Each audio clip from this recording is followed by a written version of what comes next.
art is a stressful subject, and if you're considering taking it, think through it carefully.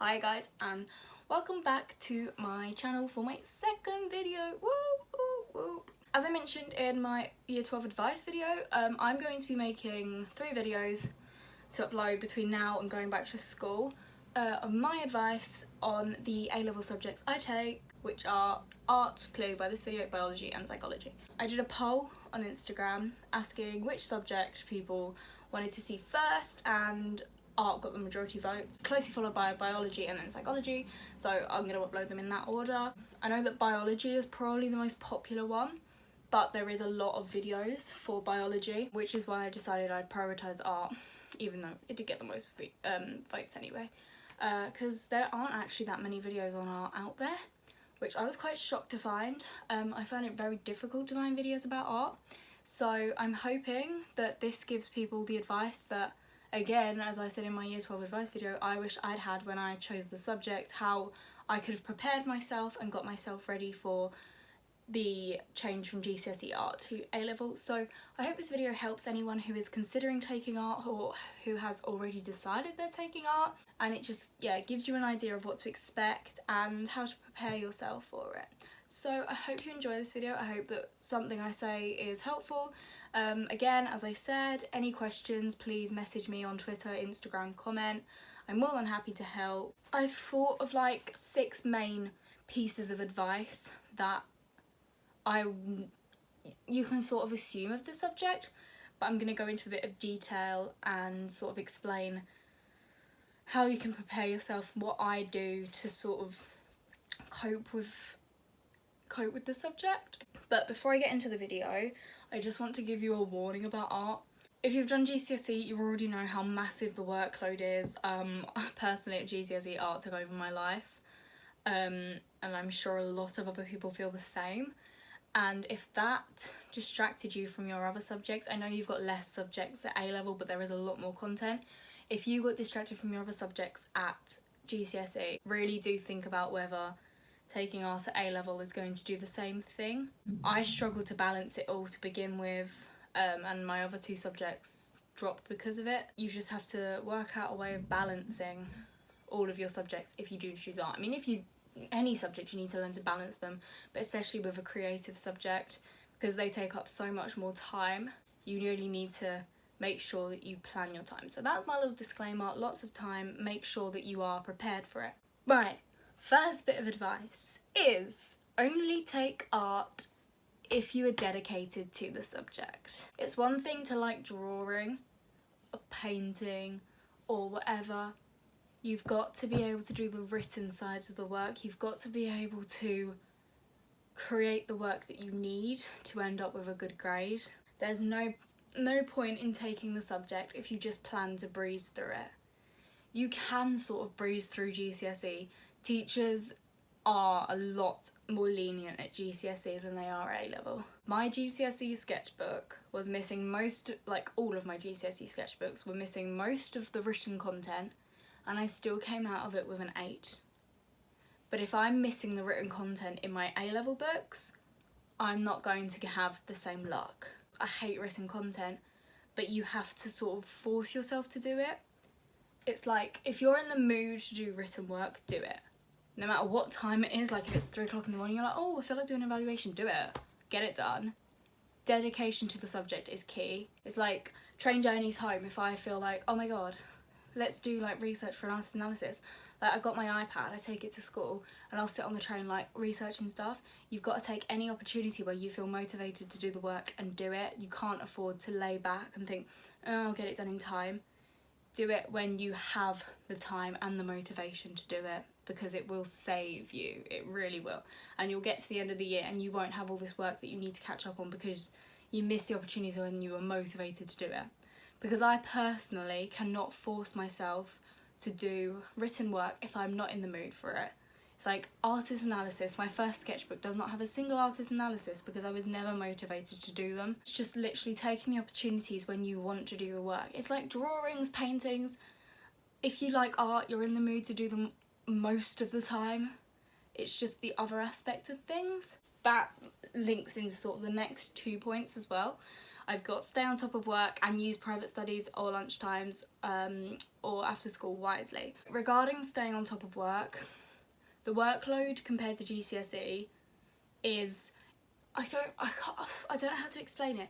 It's like, it feels like the same amount, but then you get to the end of the year and you compare how much work you did in year 12 to how much work you did in year 10, and it's like, compared to, you don't realise it while you're doing it, but because you have so many more frequent lessons, like I have a lesson every single day, you are getting so much more work done, and you just don't realise. If you have a certain amount of lessons to work on a piece of work and everyone else is finishing, but you've slacked, you're gonna fall behind. You're not gonna have that work to present. Like I said, private studies, lunchtimes, after school. If the art room is open, use it to your advantage. Use the space, use the resources, use your teachers, use any free time you can get in the art department.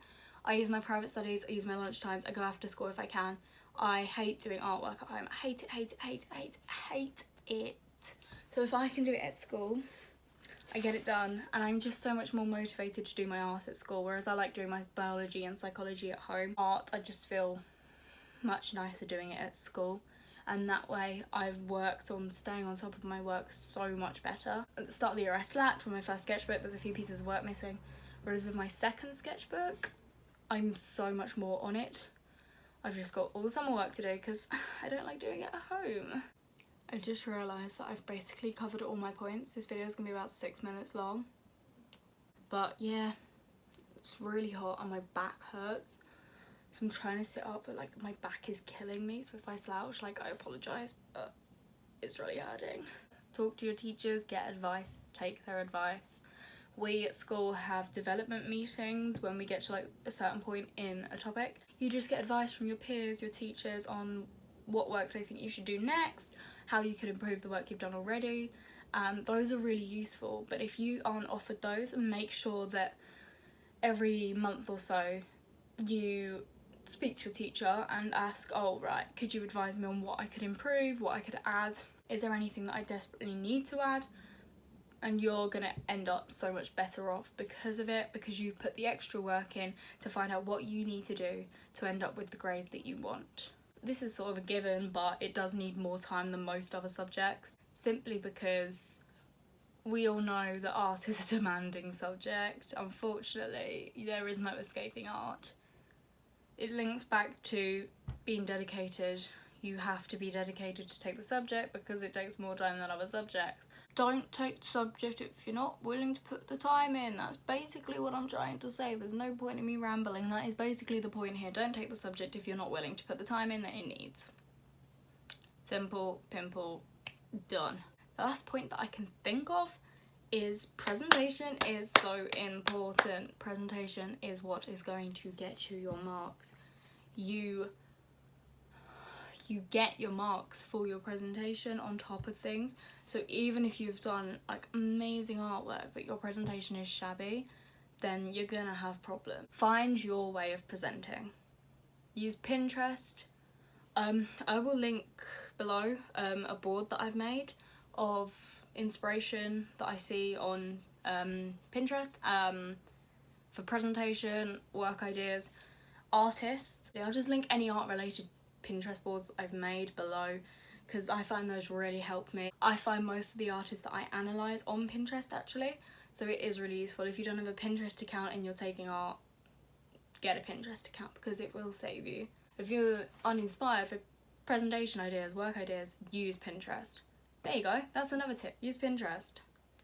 It's so much more useful than like Google, or I can't really think of anything else, but it's more useful than Google. And just enjoy yourself. I know that A-levels are hard. They are hard and you're gonna hate them, but use your art to de-stress. Use it as a break from revision. Just do it when you don't want to do work. Start a drawing, do something. It's a subject that you can just merge into your schedule without it feeling like doing work, and I think that's why I love it so much. No matter how stressed it makes me, no matter how hard I may find it, Like, the art department is my safe space. Going to the art department just instantly de-stresses me, and starting on a piece of work, carrying on a piece of work, thinking about ideas for work is just, it's just great. It is great. And if you take A-level art and you love art, you're going to enjoy yourself. You're going to love the subject so much.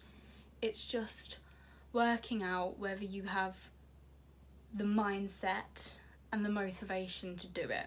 I don't know if that sounds patronising, I hope it doesn't, but please only take the subject if you know that you're going to be dedicated, because otherwise you're going to get a few months in and you're going to want to get out and you're not going to be able to. So that is my advice for A-level art. I feel like I probably missed a few things, but I've sort of said everything that I can think of. So as I said, my Pinterest boards will be linked below, or I might just link my Pinterest and you can see what I've got there. Twitter and Instagram will also be linked for if anyone has any questions. And I think that's it. So again, thank you so much for watching this video. I really hope it helped in some way.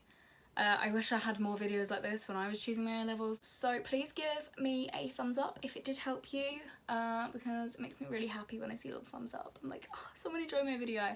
And I also want to say thank you so much to anyone who messaged me about my last video saying that it helped them and they really enjoyed it. Like, that meant the absolute world to me. And yeah, so thank you for watching. I hope you enjoyed, and I will see you soon. Bye.